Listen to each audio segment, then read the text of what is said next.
Bom dia, boa tarde, boa noite, queridos, graça e paz. Hoje, dia 27 de outubro de 2021, quarta-feira, estamos aqui para mais uma palavra.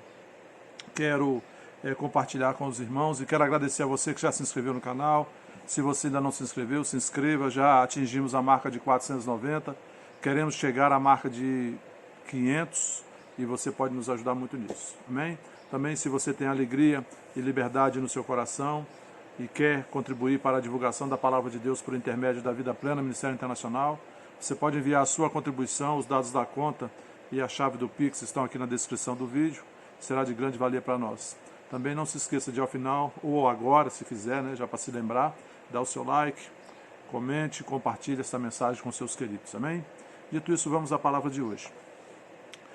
Nós vamos fazer hoje um pequeno passeio para entendermos a redenção em Jesus Cristo. Vamos passear de Gênesis a Apocalipse rapidamente. Quero crer que em 13, 14, 15 minutos a gente consegue fazer isso. Gênesis capítulo 1, versículo 26 e 28, depois que Deus criou a terra, criou o universo, as estrelas, tudo, que há, o ambiente para que o homem vivesse, Deus diz assim em Gênesis capítulo 1, versículo 26 ao 28. Também disse Deus, façamos o homem à nossa imagem, conforme a nossa semelhança. Tenha ele domínio sobre os peixes do mar, sobre as aves do céu, sobre os animais domésticos, sobre toda a terra e sobre todos os répteis que rastejam pela terra. Criou Deus, pois, o homem à sua imagem, a imagem de Deus o criou, homem e mulher os criou. E Deus os abençoou e lhes disse, sede fecundos, multiplicai-vos, enchei a terra e sujeitai-a, dominai-a sobre os peixes do mar, sobre as aves dos céus e sobre todo o animal que rasteja pela terra. Lá em Gênesis capítulo 2, também Deus diz que não é bom que o homem esteja só, farei para ele um ajudador idôneo. E ele faz então a mulher como companheira, como ajudadora do homem.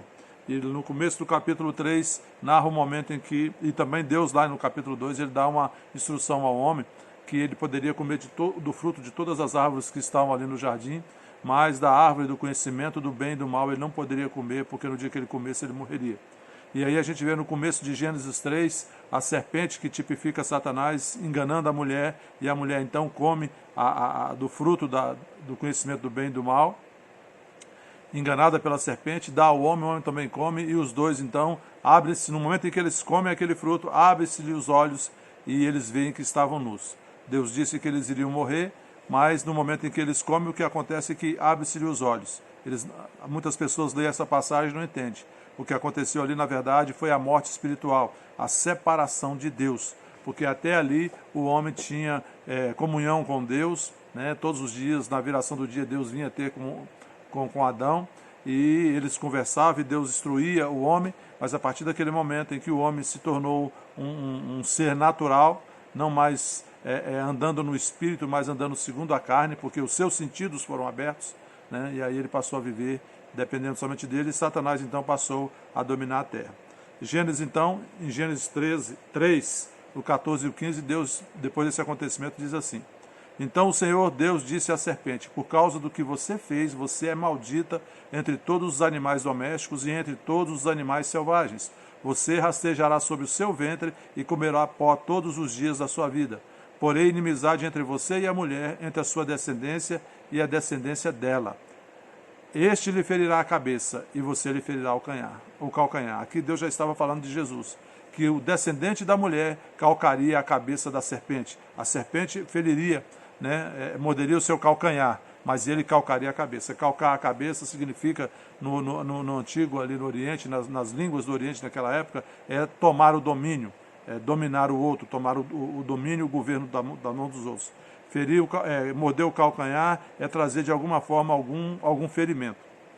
Lá em 1 Pedro capítulo 1, do versículo 18 ao 20, Pedro fala assim, sabendo que não foi mediante coisas perecíveis como prata ou ouro que vocês foram resgatados da vida inútil que os seus pais lhe legaram, mas pelo precioso sangue de Cristo, como de um cordeiro sem defeito e sem mácula, ele foi conhecido antes da fundação do mundo, mas foi manifestado nestes últimos tempos em favor de vocês. O homem caiu ali no Jardim do Éden e Deus restaurou em Cristo a nossa comunhão, fomos recriados em Cristo. Romanos 16, 20 diz, e o Deus da paz em breve esmagará Satanás debaixo dos pés de vocês, A graça de nosso Senhor Jesus esteja com vocês. E por último, Apocalipse 20, versículo 1 e 2 diz: Então vim descer do céu um anjo, que tinha na mão a chave do abismo e uma grande corrente. Ele segurou o dragão, a antiga serpente, que é o diabo, Satanás, e o prendeu por 1000 anos. Esses textos que eu li aqui rapidamente, eles falam de vários acontecimentos ao longo da trajetória do mundo, fala desde lá a criação até o que ainda vai acontecer. E a gente vê aqui que são milhares de anos que separam um acontecimento do outro, né? E todos esses acontecimentos aconteceram ali, né, logo em seguida da queda de Adão. E Deus fez essa declaração que eu li aqui em Gênesis capítulo 3, após a queda do homem. E esse registro foi feito por Moisés, mostrando que o início da criação do mundo e a queda do homem não foi em tempo real. Isso foi muito tempo, querido. Não é assim um dia, depois no outro, depois no outro, depois no outro. Decorreram muitos anos de um fato para outro. Deus revelou essas coisas a Moisés em uma geração que mal o conhecia, não sabia de fato quem ele era. Lá em Êxodo 3, versículo 13 e 14, você vai ver isso. E ao contrário de muitos ensinos que ouvimos sobre Deus, alguns imaginam que Deus foi pego de surpresa, querido, com a queda do homem, ou ficado triste com a traição de Adão. Mas tudo o que aconteceu, querido, já era do conhecimento de Deus antes do homem ser criado. Lá em 1 Pedro, capítulo 1, versículo 18 e 20, diz isso, né? Que Deus diz que Jesus foi conhecido antes da fundação do mundo, mas foi manifestado nesses últimos tempos em favor de vocês. Sabe que Deus nunca é surpreendido. Isso não pode acontecer. Sabe por quê? Porque Deus é onipresente, onisciente, onipotente, Ele é eterno. Ele não está limitado nessa dimensão de tempo que nós estamos. Para Deus não existe passado, presente ou futuro. Essa dimensão de tempo que nós conhecemos, que o homem conhece, que é chamado de cronos na Bíblia, que é dividida entre horas, minutos, horas, dias, semana, mês, anos, décadas, séculos e assim por diante, essa divisão de tempo, Deus não está limitado a ela. Essa é a divisão de tempo, dimensão do tempo, onde o homem está inserido, é o cronos. Mas a dimensão do tempo de Deus, em que Deus está inserido, que é o kairos. Kairos é a eternidade, Deus está inserido nesse tempo. Então ele transita no passado, no nosso presente e no nosso futuro. Deus não tem início e Deus não tem fim. Ele está presente em todo o tempo. Ele conhece todo o tempo, todos os fatos. Então Deus criou esse tempo, o cronos, e colocou a natureza humana dentro deste tempo. Então muitas vezes nós nos confundimos e caímos no erro de colocar Deus na nossa esfera de tempo, na nossa dimensão de tempo, ou na dimensão do nosso entendimento. E com isso faz com que as pessoas criem narrativas, sentimentos envolvendo Deus, que de fato não aconteceram. Deus não ficou decepcionado com Adão. Deus não foi surpreendido por Adão. E aí muitas vezes essas narrativas, esses sentimentos limitam Deus, atribuindo a Deus preocupações, tristezas e outras emoções que não existem em Deus. E o próprio Deus nos orienta que nós não devemos tê-las. Não devemos andar ansiosos, não devemos andar preocupados, não devemos andar com medos.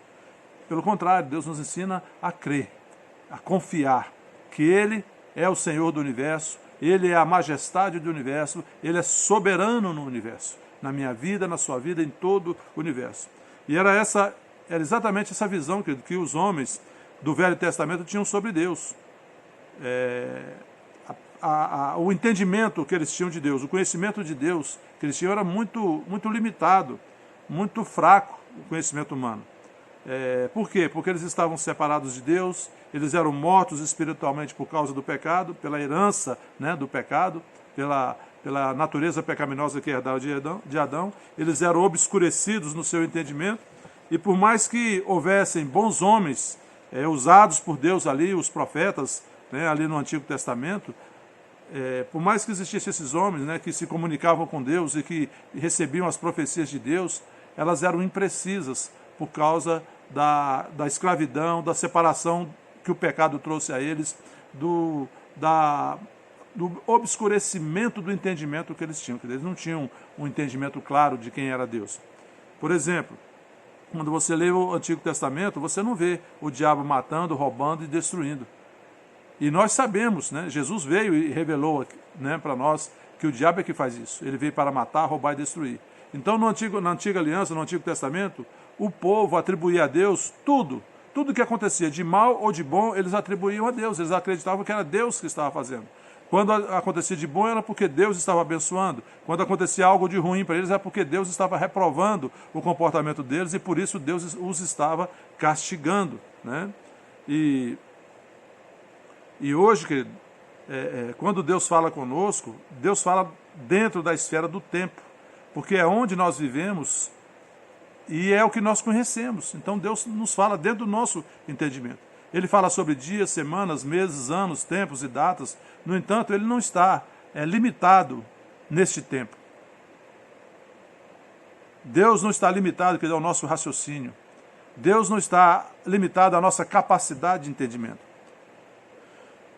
Sabe, a natureza humana que estava morta espiritualmente, separada de Deus, ela precisava ser salva da morte espiritual e ser reconectada com Deus. E a revelação perfeita de Deus ao homem estava a caminho, Jesus Cristo. E aconteceu quando Jesus veio a essa terra. A vinda do Messias, o Filho de Deus, veio a essa terra para revelar o Pai a toda a humanidade. E a partir de Jesus, o Pai foi de fato conhecido. As profecias puderam ser esclarecidas e compreendidas. E o diabo foi definitivamente desmascarado e revelado ao homem. Um novo povo nasce aqui, querido, a Igreja de Deus. Conhecida hoje, né, nós conhecemos como o corpo de Cristo, o templo do Espírito Santo. Essa igreja, o corpo de Cristo, que foi feita de semente incorruptível, que é a palavra.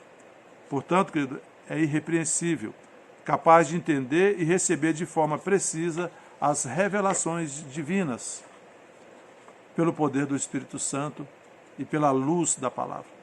A partir de Jesus, querido, nós podemos entender as Escrituras, saber quem é Deus, quem é o diabo e quem nós somos, o que nós temos e o que nós podemos em Cristo. O povo de Deus do Velho Testamento esperava o Messias para salvá-los de seus pecados. A igreja é o resultado da vinda do Messias. É o resultado da sua vida, da sua morte, da sua ressurreição, do seu sangue derramado, da sua ascensão aos céus, assentado à direita de Deus Pai numa posição de autoridade no universo. Hoje, a igreja é livre do poder do pecado. A igreja é o conjunto de pessoas justas e santas, santificadas pelo sangue de Jesus, justificadas pelo sangue de Jesus. Em Jesus, querido, nós podemos entender as Escrituras da Bíblia, nos conhecer como igreja, que somos a extensão do próprio Cristo, porque somos o corpo, Ele é o cabeça e nós somos o corpo, feitos um só com Ele, para ser como Ele e fazer o que Ele fez, continuar fazendo o que Ele fez quando esteve aqui na terra. Conhecendo exatamente e expressamente o Pai em Jesus, com a capacidade de discernir o mundo espiritual, entendendo os dias, semanas, meses, anos, tempos e datas. A igreja, querido, é a revelação de Cristo para o mundo. A igreja é sua própria expressão e voz, carregando toda a autoridade e poder dele, que nos foi dado através do seu nome que nos foi otorgado, levando cura no nome de Jesus, paz e salvação a um mundo perdido.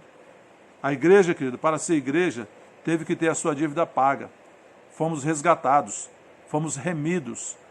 A nossa dívida foi paga integralmente por Jesus. O escrito de dívida que era contra nós foi cravado ali na cruz por Jesus. A igreja foi lavada e limpa pelo sangue precioso de Jesus. E nós fomos feitos filhos, habilitados por Deus para ser igreja, para ser o corpo de Cristo.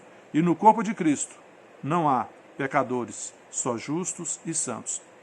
Lá em Colossenses, Paulo diz, no capítulo 1, do versículo 15 ao 20, ele diz: Ele é a imagem de Deus, do Deus invisível, falando de Jesus, o primogênito de toda a criação, pois nele foram criadas todas as coisas nos céus e sobre a terra, as visíveis e as invisíveis, sejam tronos, sejam soberanias, quer principados, quer potestades. Tudo foi criado por meio dele e para ele. Ele é antes de todas as coisas. Nele tudo subsiste.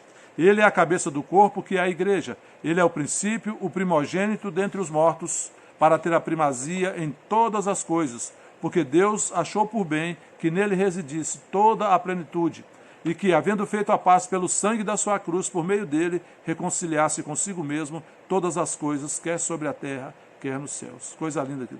Jesus falou para Filipe, ali em João 14, quando Filipe falou, mostra-nos o Pai, e isso é o suficiente. Jesus falou, Filipe, quem vê a mim, vê o Pai. João 14, versículo 6. Através de Jesus, hoje, que nós podemos entender o Velho Testamento e o Novo, saber o que Deus é e o que Ele não é, o que Ele fez, o que Ele não fez e não está fazendo, o que Ele prometeu e a quem prometeu, o que éramos antes dele, o que nos tornamos depois da sua vinda, da sua morte, da sua ressurreição e da sua ascensão aos céus. De fato, querido, Ele é a luz para todo o entendimento e revelação das Escrituras. Tudo está centralizado nele. E João fala isso em João capítulo 1. No princípio era o Verbo, e o Verbo estava com Deus, e o Verbo é Deus, né? O Verbo é Jesus Cristo. E ele fala assim, em João 1,14, e o Verbo se fez carne, e tabernaculou, e habitou no meio de nós, fez a sua morada no meio de nós. Amém, queridos? A renovação da mente, por isso que a renovação da mente é necessária para o crente. Isso só pode acontecer após o novo nascimento. O milagre da nova criação em Cristo é fundamental para que ele continue a fazer a sua obra através daquele que já nasceu de novo. O ensino de Jesus, seu Novo Testamento, feito a partir do seu sangue, trazem benefícios e promessas superiores para a igreja. Somente a igreja desfruta e está habilitada para esse nível superior em Cristo. Todos estão chamados para estar em Cristo, mas somente os que vêm e se tornam igreja são habilitados para toda boa obra e são habilitados para experimentar a boa, perfeita e agradável vontade de Deus. Por isso é a importância da renovação da mente. Paulo diz lá em Efésios, capítulo 1, do versículo 3 ao 14, bendito seja o Deus e Pai de nosso Senhor Jesus Cristo, que nos abençoou com todas as bênçãos espirituais nas regiões celestiais em Cristo. Antes da fundação do mundo, Deus nos escolheu nele para sermos santos e irrepreensíveis diante dele. Em amor, nos predestinou para ele para sermos adotados como seus filhos por meio de Jesus Cristo, segundo o propósito de sua vontade, para louvor da glória da sua graça, que ele nos concedeu gratuitamente no amado. Nele temos a redenção, pelo seu sangue, a remissão dos pecados, segundo a riqueza da sua graça que Deus derramou abundantemente sobre nós em toda a sabedoria e entendimento.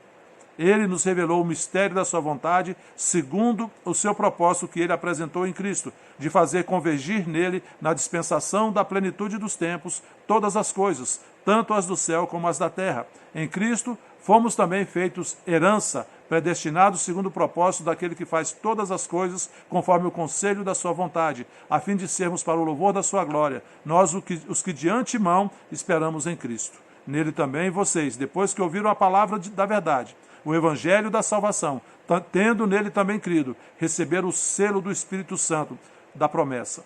O Espírito é o penhor da nossa herança, até o resgate da sua propriedade em louvor da sua glória. Deus estava falando, querido, e agindo pessoalmente em Jesus. Os atos de Jesus, os atos de Deus e a vontade de Deus ficaram plenamente conhecidos em Jesus Cristo. E o que aconteceu antes mesmo da criação do mundo nos foram revelados em Cristo. Em Jesus, o Pai estava curando a todos e não colocando doenças. E Deus não muda, querido.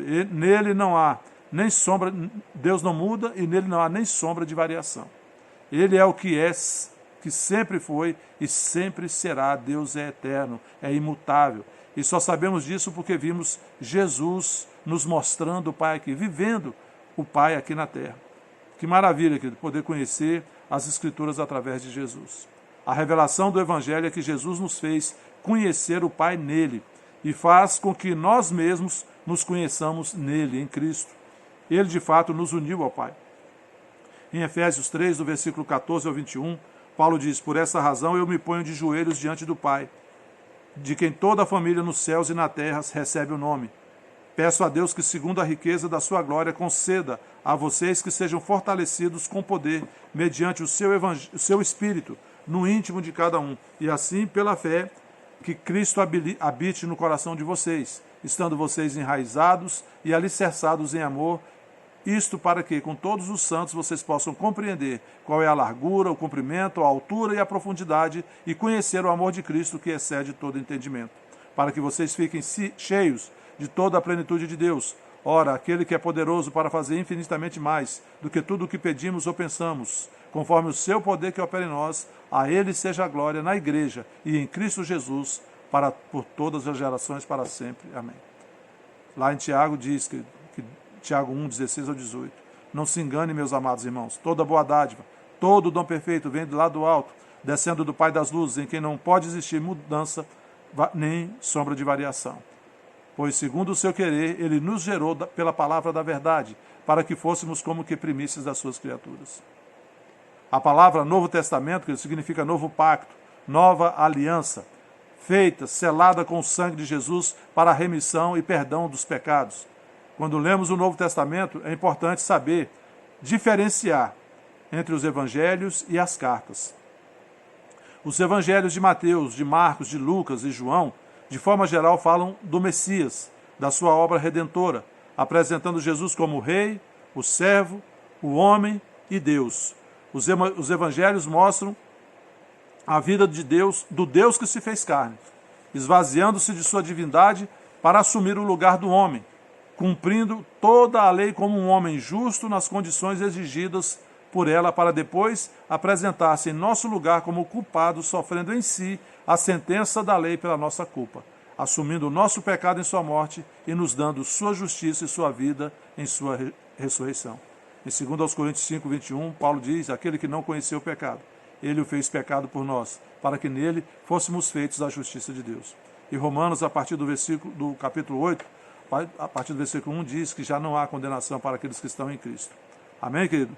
O imenso amor de Deus por sua criação é revelado nos evangelhos de forma clara e precisa, quando Deus Pai envia o seu próprio e único Filho para sofrer e morrer em nosso lugar, cumprindo as exigências da lei, que era a morte dos transgressores, condenados por toda a eternidade ao inferno.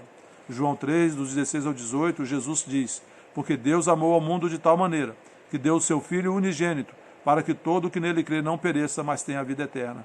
Porque Deus enviou o seu Filho ao mundo, não para que condenasse o mundo, mas para que o mundo fosse salvo por ele. Quem nele crê não é condenado, mas o que não crê já está condenado, porque não crê no nome do unigênito Filho de Deus. As cartas que foram escritas para 3 grupos de pessoas, para a igreja, para os judeus e para os gentios. Por isso é importante saber diferenciar o que elas estão, para quem está dirigido aquele assunto, o que elas estão dizendo e com quem elas estão falando. Lá em 1 Coríntios, capítulo 10, 32, diz isso. As cartas endereçadas à igreja mostram quem nos tornamos em Cristo, fala da nossa responsabilidade para com o Evangelho, fala da salvação que recebemos, nos orienta, nos corrige, nos consola, nos mostra quem nós somos em Cristo, o que temos em Cristo e o que podemos em Cristo. Deus em Cristo fez a parte dele, querido, nos recriando para sermos seus filhos e nos tornarmos o templo do Espírito Santo, a habitação do Espírito Santo. Agora, nós estamos habilitados e precisamos fazer a nossa parte como igreja, como o corpo de Cristo, servindo com fidelidade ao Senhor. A Bíblia também fala como um todo, aos mesmos 3 povos, aos judeus, aos gentios e à igreja. O Antigo Testamento é dirigido basicamente aos judeus, mas alguns trechos do Antigo Testamento podem ser aplicados à igreja e aos gentios. Nós precisamos discernir a mensagem e seu destinatário, compreender. Se nós discernirmos melhor a mensagem e o seu destinatário, compreenderemos melhor a mensagem de Deus e nos posicionaremos melhor diante da palavra. Entenda uma coisa, querido. Deus em Cristo nos habilitou para sermos a igreja. Entenda, salvos não é quem vai à igreja. Salvo é quem é igreja. Amém? Com essa frase eu quero encerrar, posso repetir para você. Salvo não é quem vai à igreja. Salvo é quem é igreja. Amém? Então vamos orar. Pai, muito obrigado por este tempo que estivemos aqui. Muito obrigado por tudo. Que essa palavra seja reveladora para os meus irmãos. Sobre cada um eu declaro paz, saúde, alegria e prosperidade do céu, em nome de Jesus. Não se esqueça de dar o seu like, seu comentário, compartilhe. Amém? Fique com Deus, fique na paz. Até a próxima. Resumido para não demorar muito.